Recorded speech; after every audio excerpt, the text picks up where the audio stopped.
Dr. Sovereigns from Countryside Veterinary Clinic, and I'm here to help you understand the importance of dog grooming and keeping your animals bathed and properly groomed. I have an assistant here this afternoon, Caroline, and she's going to ask some important questions that we think will help you better understand the necessity for good dog grooming. Dr. Sovereigns, how important is grooming and hygiene for my dog's health? It's really important. Not only does it make them look better and feel better, but it may undercover some medical conditions, and it may prevent medical conditions from occurring. Okay, and do all dogs require grooming?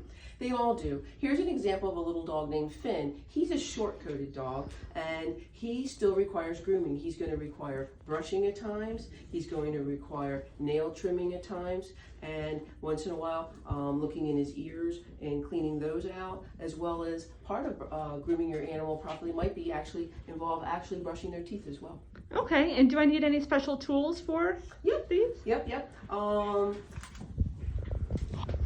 What's helpful, I think, is to get a few things gathered up before you start. You're going to need nail trimmers. These are kind of industrial strength ones that we use here at Countryside Veterinary Clinic. We want the nail trimmers to cut the nails and not crush the nails. So it would be not too painful or anything for your dog. The second thing is you might have some ear cleaner on hand and a little bit of gauze. Look down in the ears, try to clean them out a little bit. Maybe put a little bit of the cleaner on the ear and clean out both ears as needed. And then third, you're going to want to have a great shampoo. This is aloe and oatmeal shampoo. It has a great smell to it. Oatmeal shampoos help with itching and minor problems like that. This is a soap-free shampoo, so it's not going to be drying to the animal. You're always going to need some kind of brush. Kiwi, come. Kiwi.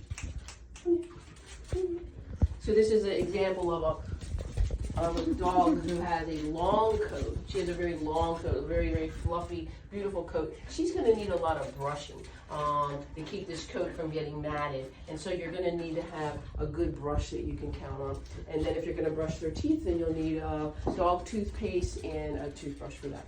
Okay. And how does regular grooming contribute to my dog's health?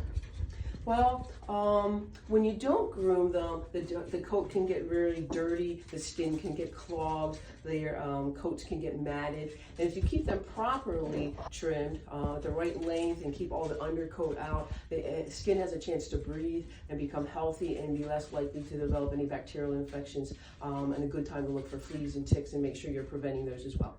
Okay. And how soon should I start to groom my dog? All the little puppies, we usually ask you to go to a groomer about 12 or 16 weeks of age, and you can actually do a little groundwork before they even go to the groomer for the first time by touching their feet, touching their ears, petting them a lot, so they're used to being handled like that. Okay, and how often should my dog be groomed? I think probably every dog, whether they're short-coated and just need a good brushing, shampoo, and nail trim, or a long-coated dog like Kiwi, probably needs to be groomed every 8 to 12 weeks to keep their hair coat in great shape. Okay. And what dog grooming services does Countryside offer? We actually do bathing, nail trimming, we'll clean their ears, but we don't actually do professional grooming and haircuts. We don't do that, but we can help you out in those other ways. Okay. And if you have any other questions, concerns regarding dog grooming, please contact us by calling 410-461-2400. Thank you. Thanks a lot.